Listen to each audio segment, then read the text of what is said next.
रहा एक और अहम खबर आपके साथ शेयर कर रहे हैं और वो ये है कि बानी पीटीआई का तिब्बी मुआयना पिम्स अस्पताल में करवाया गया।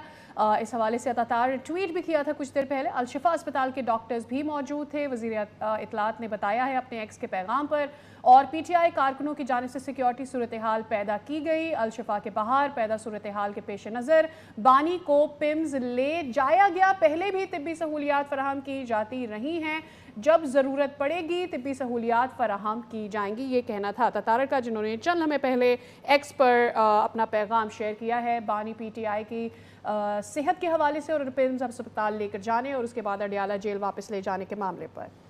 बानी पीटीआई का तिब्बी मुआयना पिम्स अस्पताल में कराया गया है। अतातार ने अपने ट्वीट में इस चीज़ का इज़हार किया है और साथ ही उनका ये भी कहना था कि अल-शिफा के अस्पताल के जो डॉक्टर्स हैं उन्होंने भी मुआयना किया, लेकिन जो सूरत हाल बनी सिक्योरिटी सूरत हाल, उसके बाद उनको पिम्स ले जाया गया।